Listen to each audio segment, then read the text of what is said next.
everyone, I'm Adam, owner at KreatureKid, and welcome to the behind-the-scenes look at Hunter's new short film. Hunter first approached us for the MeatCanyon channel with this short film, exploring more cinematic practical effects. Let's roll camera, roll sound. Camera's rolling. And scene 306, take one. All right, here we go. Everybody settle in. Watch your shadows, watch your reflections. Ready, and action.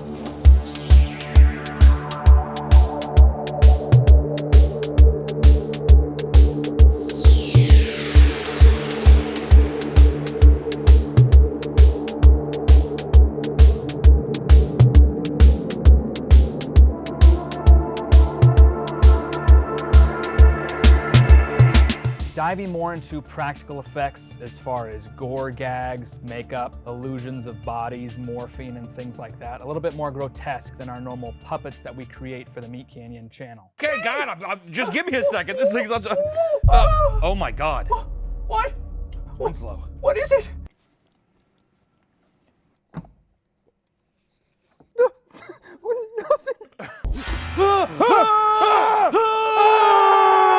Hunter Hancock, MeatCanyon, Papa Meat, director, producer, writer, actor, savant.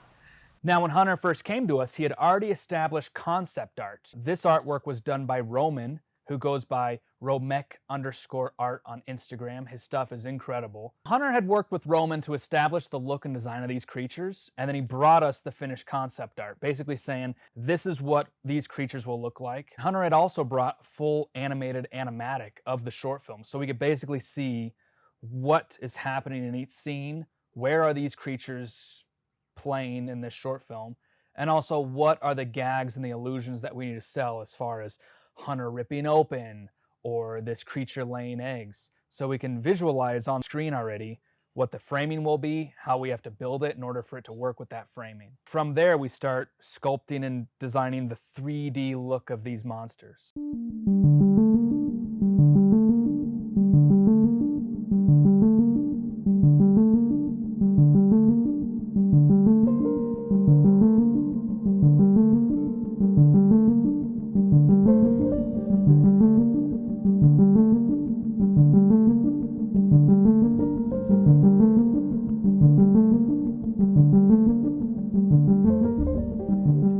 One of the tricky things that we ran into with this is all Hunter. Hunter has to turn into a monster and split open and throw up eggs. So we knew we needed a representation of Hunter digitally. That was a very dumb decision for me.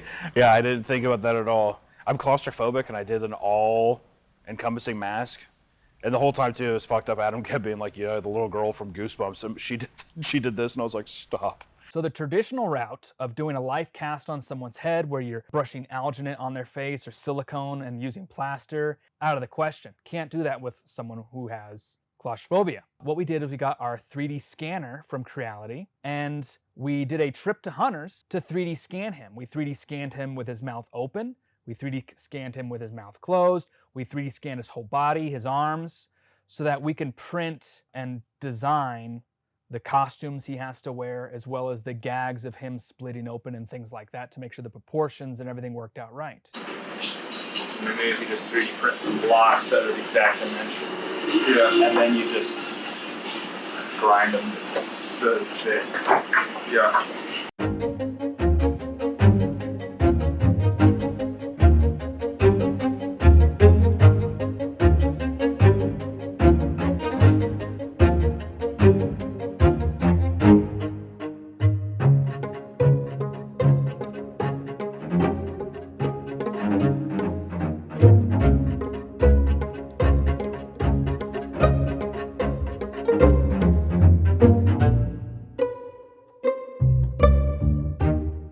Usually it's like, especially with parody and stuff, there's already like established characters and stuff, so we're able to move faster. Bananas contain potassium, and since potassium decays, that makes them slightly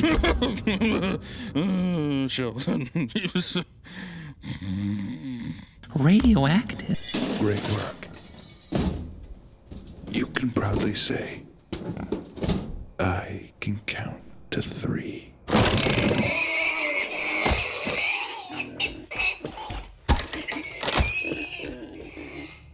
1, 2, 3. With other things, I mean, you have the benefit of like playing yourself, so there's like a little bit of that barrier as well broken, or like stripped away to make it easier. But I think it's just the limitations become a lot more apparent in the writing. In cartoons, you can kind of do whatever the fuck you want, but in live action stuff, it's, you know, you have to actually ground yourself a bit and be like, well, that's not going to be possible. But I would say, I mean, it's similar in terms of like structure and all that stuff, but definitely like not being able to go too crazy. I mean, even with working on this with the practicals, that was one thing that I thought was kind of a bit eye-opening, was 3 months of making things for a 7-second scene, which feels, you know, very similar to animation, but I think it's also just something where maybe reel it back in a bit and like try to do more with less, kind of is what I'll do in the future for sure. For Monster Hunter in a full monster costume, this was a tricky one because Hunter's claustrophobic. The weight of materials really adds up, especially if you're covered in 3 inches of rubber all over the place. And Hunter's, you know, got to wear this big hood monster mask over his head. Things like his arms need to be really thin, you know, and contour to his arms. With this is a combination of materials. 3D printing a mold, 3D printing a core of Hunter's hand, and using a digital sculpt to create something like his merged fingered glove. You just look at it and you look at the thickness of the rubber on each finger, silicone all the way. If this was in something like foam or latex, it'd be too stiff, it wouldn't contour properly. But with silicone, we're able to embed our 4-way stretch fabric gloves in here, create just a thin layer of silicone, and then you get beautiful movement with his hand grabbing things and moving around. For the monster mask on Hunter, we had tried a silicone mask, but the weight just wasn't making sense. It was way too heavy. Weight on your head really makes you feel like, it makes it feel like someone's sitting on your head. Wouldn't work. So that was one where actually we did it out of silicone. As soon as we picked it up and put it on our heads, we knew that's out, not gonna work, trash. A little sticky on your hair, or with it, but. It's so heavy. And it's even just gravity's fighting this thing because it's so heavy. But we made a foam one that's much better. We had to modify the mold a little bit to then be able to cast a full foam latex mask. It's very lightweight. It can be glued to Hunter's face in areas. That was an example of, we thought it was going to be one material and then it had to shift to a different material just for practicality reasons. And once you have all your foam painted and your silicone painted and everything's covered in slime, you cannot tell the difference between which material is what. No silicone, but the gloves will be silicone. This is left hand, this is your right hand. It's kind of like you have a thumb, but then you have this weird big finger thing. It might be This looks sick.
was like trying to do something with the performance, and I think that in a way it was a bit of a cheat as well, to just be like, I'll cover myself, and then that way there doesn't have to be so much like facial acting and stuff, just because I was like, I don't know if the performance is going to be that good, but I think that it was just experimentative. But I mean, like, God, I would never do it again like that. It's such a fucking nightmare. This creature, Romek had done the artwork to be really billowing on the bottom of his head. I chose to go the traditional route of sculpting this one out of clay. His full torso for the split and the costume and all those gags was done using wet clay on top of a 3D print of Hunter's full torso.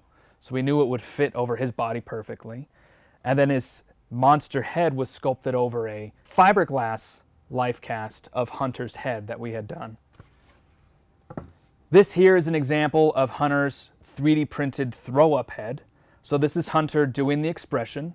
And what we do is we take our scan into ZBrush, we re-sculpt the whole bust, we erase the hair, we get rid of the beard, and we just focus on the general anatomy of his face and make it, you know, pretty much what we see in the photos. And then we 3D print it like this. After we have his head fully 3D printed, obviously there's no pore detail, or there's no wrinkles or textures. So what we do is we brush a thin layer of Chavant clay onto the 3D print.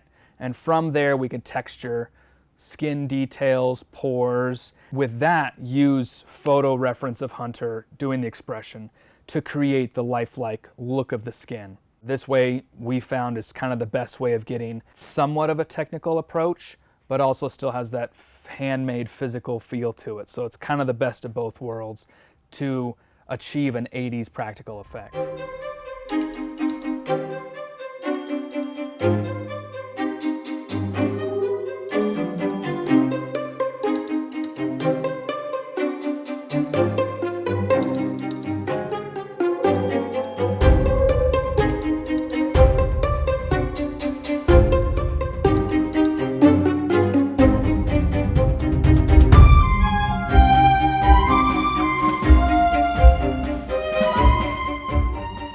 Obviously, there's like an influential thing in puppetry that inspires you, and makeup that inspires you. Just more and more physical and less digital, you know?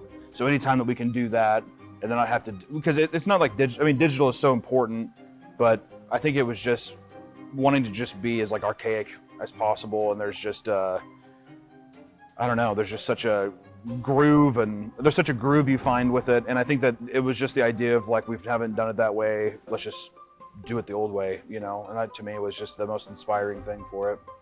Should I do like the baby thing? Here. And then just keep yourself nice and low.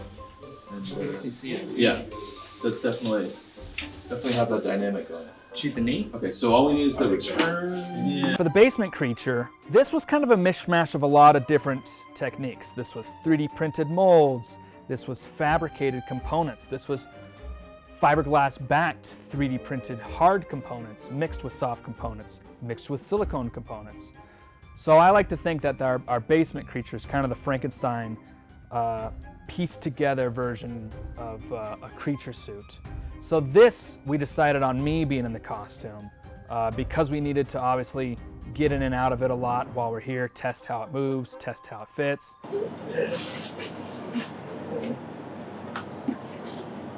Pull it. I got it. Pull. Hey. You have to like lube me up to get in here. I'm not claustrophobic, so it's basically a straitjacket that I'm in. But for the majority of that, his whole chest, his whole egg sac was all just 3D printed molds, glued together in pieces, and then ran thin latex skins. And that's it. We peel it up, we clean it, we paint it. His big shoulder pads were 3D printed components that were backed with fiberglass. And his head was a combination of latex, 3D printed bone, and then thin silicone membrane to be on its face. That one, I think, was probably the most challenging thing of this. It's putting the egg sac on an apple, get my legs up.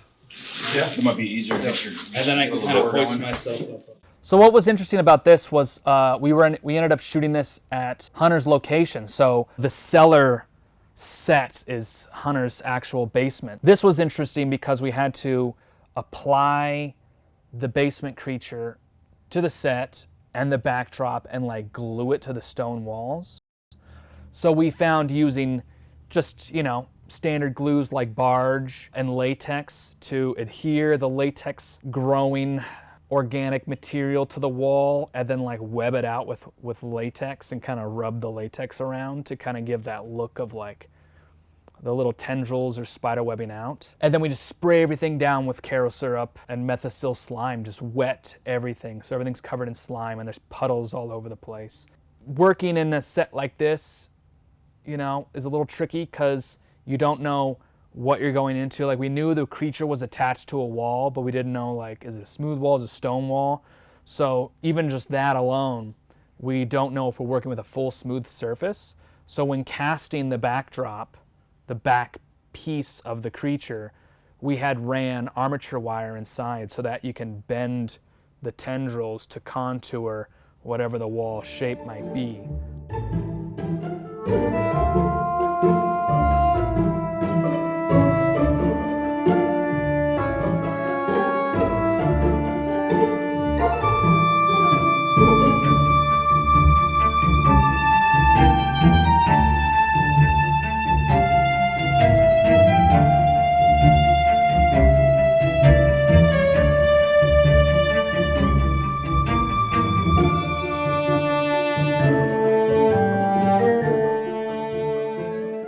I got to build it and also perform the basement creature.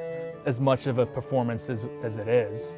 It's kind of just wiggling around and doing this kind of stuff. But it was really fun. And it's definitely different being a creature performer in a suit versus a puppeteer or someone operating a puppet above your head. It's all just being familiar with the character, not the character, but just the puppet, how it functions, right?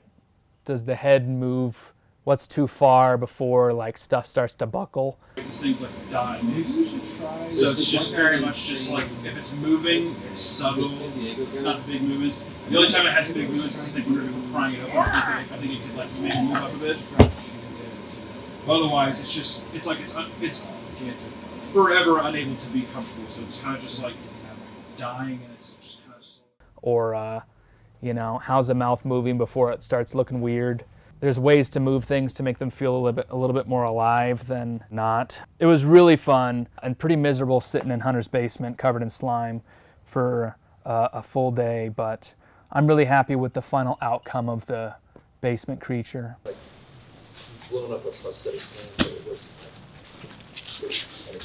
then we got tubes here, this floods. That's where your main egg, you pull your egg down, and all this will flood. So this will be completely liquid. Yeah. All this will be underneath. That's cool. Because I figure I'm going to have it open like that, and then it'll be like, yeah. So that way I'll throw up, like that. God, I really love the puppet Adam did. The puppet Adam was piloting is just awesome. It looks so good. It looks good in any lighting. It looks good in like shitty bathroom lighting. It looks great on camera. I really love that. And it's just funny. Like it looks good, but then also just thinking he's down there moving it with his hands is a lot of fun. But even we had Romek. He was the guy who did all of the kind of like creature design stuff and helped collab with us and Adam on actually like drawing stuff, and just the egg design was kind of fun. I mean, I was telling him, and I think that you guys killed it, Adam, the KreatureKid team, killed it with trying to get, the egg, I just kept telling him, like, I just want it to almost be like a diaper. Like, not look like it's, it just has, it's not perfectly round, it kind of just has this like very disgusting diaper feel to it, and keeping this like weird baby theme and like kind of like pregnant overtone throughout the shoot. But I think the eggs came out really good. The articulation eggs and like the tubes. There's just, I don't know, I liked all of it. But I think I'm just such a sucker for a big creature. He's cool. And that has a giant tube that comes out and squirts out an egg. I mean, it's hard not to fucking just be totally in love with that. Yeah. Being in a full room of people, very self-conscious and stuff, of feeling like, mostly I'm like, God, is this cringe? I'm like, God, I was like sitting there. But also too, it's just weird of like, you're yelling at this creature, but I know Adam's under there too, so it's a lot more mental hurdles than I expected, because I'm not seeing the creature, I'm just picturing Adam, I'm like fucking yelling at his face. I felt the I guess the restraint, and I was like, I really need to like get out of that. But I feel like after the first day, I feel like all that kind of mentality went out. I think it was just, a lot of nerves and, you know, that kind of stuff at first. But the difference between just voice acting and having it be translated through like the animation medium versus being on set with people and having to actually perform it in front of people was much more of a hurdle than I expected. You don't care about anything! Nothing! Nothing! Yes. All right, let's move on.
I don't care. I like to direct somebody who like acting is their craft, you know, and not like a hobby, or like me just being like, I don't know, fuck, I'll just walk around. Like, I'm like, there's so much more to acting, obviously, but yeah, 100%. Directing is a lot of fun, and then being able to get super jazzed over someone's performance over the stuff that you've written. That's like, I think that's like the dream. That's sick. Yeah. That's gonna be its own shot of just smashing the leg. We could make two. Yeah, I think that's cool. You want to just, I think that's cool. I think that cream. Oh, okay, the cream. The orange cream, like you're saying, Caro, that'd be good. If anything there too, you could probably put a little more red in it too. Yeah. Yeah. Okay, what is the color of the goo you guys were thinking? You can do whatever you want. I was thinking Well, did you have dark green would be You think something like that? Is there a way we could test a couple of them while we're here just to see? cool. Yeah, it's just food. Because dark green could be sick. Because I didn't know too if it should be something milky and yellow. Yeah. Like kind of like that. My channel colors are pink and yellow, so it was just trying to have a visual cohesion between like the office space at the beginning and the basement, and the egg even being pink and yellow all just stems back to the idea of like fueling the channel, fueling just identity. I mean, like online identity, the surrealist nature of like the only time we see another color is usually the red and like the sub count that's dropping.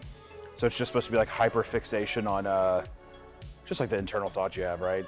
I'm not doing this, so this is happening, or like an exaggerated reality that you're living in is cool. But I think that way too, it's supposed to be just kind of like it's all encompassing, like it's always around you. For the piece, it was just supposed to be something that's all encompassing until the space gets totally morphed, like it does, you know, here. But, yeah.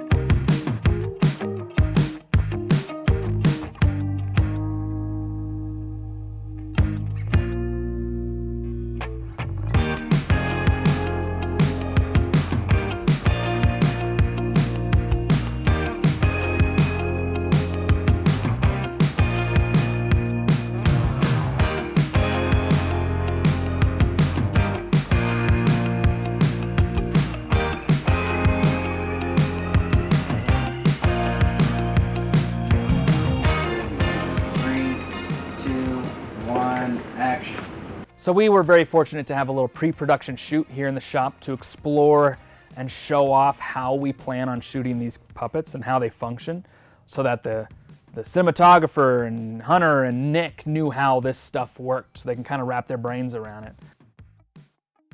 The only thing that it altered was trying to talk Adam off a bit of a ledge at times with the amount of stuff that was happening.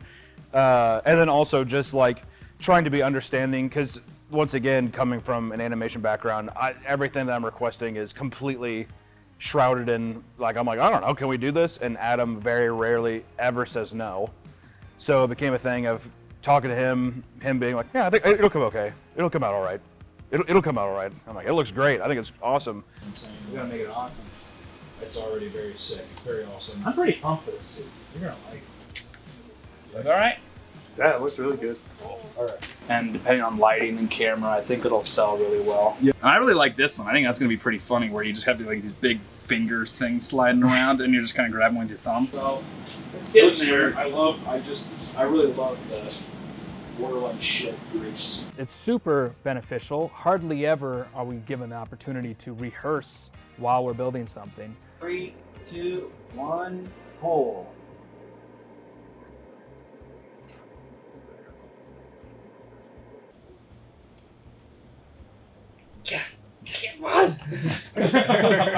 It was a great eye opener to see like the egg peel open wasn't working, or you know, the creature suit needed some extra oomph to try to sell the illusion of like the egg laying or the egg sac opening. It was a good test to just be like, all right, stuff isn't working, stuff is working, and refine it for a little bit longer. The edge light on everything looks good. I just think that if it had a little more color to it, I think like just something a bit more cartoony. Well, bits of gunk in there though. I like that. I really like it. Yeah, I like clunging that in my hand. I don't know how I feel about this Dave & Buster light though.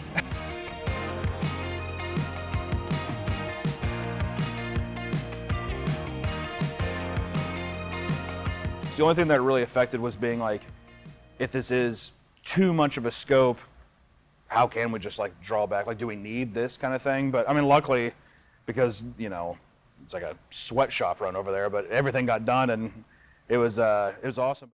And I would say we don't need 100 open eggs, right? The majority would be closed. I mean, some should look open, but so maybe we'll run like 25, 30 closed eggs.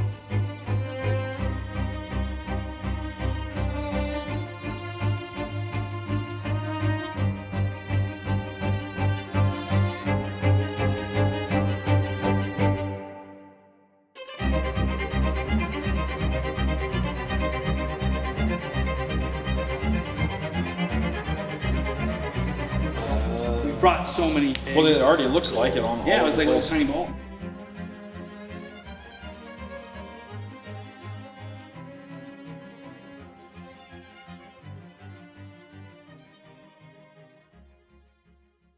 The step-on egg was surprisingly extremely complicated. You didn't know if you could like, if you had a Jello one, if you just like fucking do it really shrink.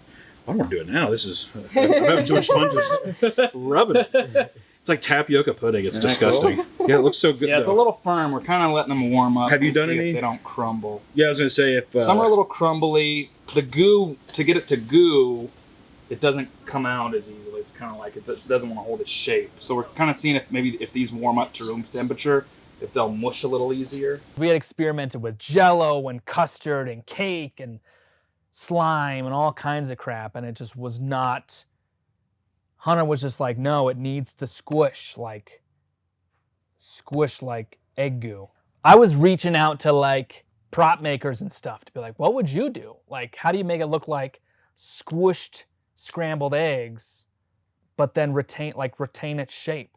And what we ended up landing on was just alginate tinted in different colors, combined with just a slightly more water here, or slightly less water there. We had 3D printed a mold, created a silicone block mold, so it's nice and floppy. And then it's just running layers of alginate to create like, all right, this is the stiffer skin. This is exactly this much powder, this much water, and baking soda. And then filling it with a little bit gooier, capping it, and then flipping it, right? And then we have our step-on egg. And then right before the shot, I would take a syringe and I would inject in our alginate skin of an egg all these different colors of slimes. So it's basically a little Gushers blob ready to burst. So when he steps on it, it's the perfect amount of skin split, inner goo blobbing out. Something as simple as that shot took like a good month to figure out, to get it to just be just right. And luckily we had it down to where we were able to do like 4 takes of this egg step. Each one looked much better, but I think the final one is definitely the peak of the egg squish.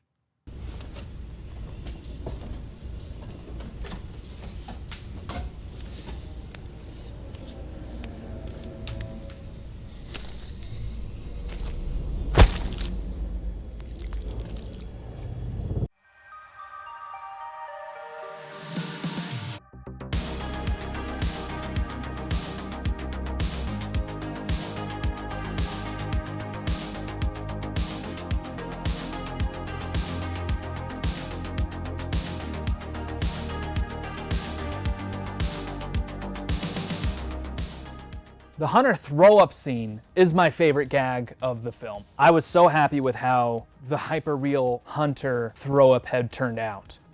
I mean, maybe it's not a balloon. Maybe we could just like shove the egg from underneath out his throat, and then like as long as there's like a back wall going up to the roof of his mouth. So like a fake throat that we just push the egg through? Yeah, essentially. And it would forcefully just pushing that in, and we can just sit there and like shove the egg in, shove the egg out.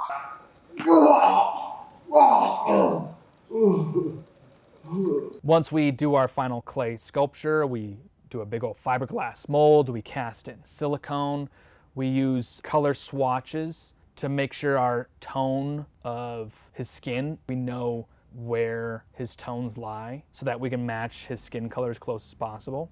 We found a really nice affordable wig that kind of matched Hunter's hair. We used yak hair for his facial hair, his beard and stuff is all just yak hair. Here at the shop, we spent a good month attaching the wig, doing the eyelashes and the eyebrows, making the beard look like Hunter's. And even on set, we had found that Hunter got a fresh haircut for the shoot, and his bangs were just a bit longer than what the dummy head was. So we had to quickly snip hair and like glue it up front to just extend his bangs a bit. Because one of like the key things when we were watching Hunter drenched in goo, throwing up in the toilet, was his bangs were hanging down in a very specific way to where I was like, that's gonna be instantly noticeable when you see a dummy head where his bangs are too short.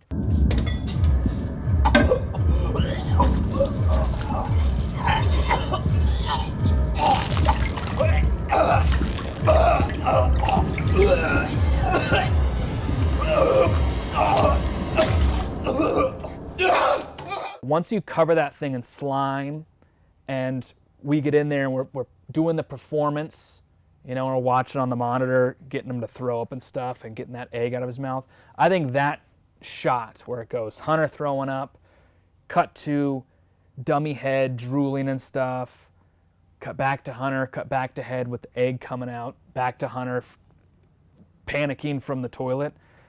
I'm really happy with that, with how that turned out. It's a very 80s vibe gag.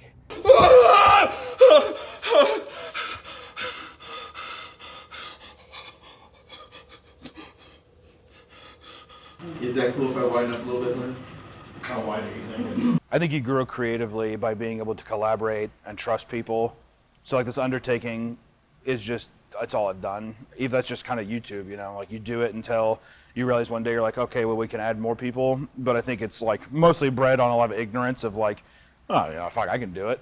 But just just collaborating is just the best thing. It's the best thing I've ever been able to do, and like lose the ego and just be able to trust people and just know that like everybody's in the same boat to make just something awesome. You know, it's like less of a selfish expression, but no, I mean, I would 100% love to bring more people in, but it's just a matter of, with time, more stuff. The same way that we build up like our animation teams, I'm hoping that will happen with the live action stuff as well. One of the things that we like panic thought of was the egg opening just wasn't working. Like our egg open was just this stiff ball that kind of like cupped weird. So we created a cable operated egg that we could manually like open the sides once Hunter peels it and even get some secondary movement. And then it's also held together with magnets with a tube that oozes goo out of the center once he kind of mushes the kind of kitty food out of there. And that looked really cool. I really liked Adam's deal. He had on the wall, he took one of the open eggs and put it down so it would slide down in the shot. And I was like, dude, we don't need that. He was like, that'd be cool, come on. Whatever, so then it did it, and it just looked fucking great. And that was one that really stood out because it was a really fucked up thing. He like looked over and he knew that he killed it. And I was like, it looks good. And that was a good suggestion. Yeah, I think Mariah, we're just gonna have to circle around and match the continuity all over the place. Like you touched mine and I touched yours, and just kind of match it all up. Another kind of last minute thing that we threw together was the boily makeup. There was a stage 1 of Hunter being sick and starting to get like egg boils. So Mariah Keirns here sculpted boil appliances, ran them out of silicone, and applied all those on set. Me and her applied these wounds on his face and on his neck and on his back and on his shoulder, just kind of creating the start of Hunter getting sick monster. Mariah killed it. Mariah couldn't have made it more of a comfortable experience for everything. And I think that too, it was a happy medium for a first time project of, I think if it would have been like, this is an 8-hour session, that would have been brutal. And I think I probably would have snapped. But I don't think Mariah ever had me in the chair longer than like an hour and a half. So even on some of the days, dressing it up, super quick, super efficient too, and then also just like nails it, and then even got to come in, touch up stuff.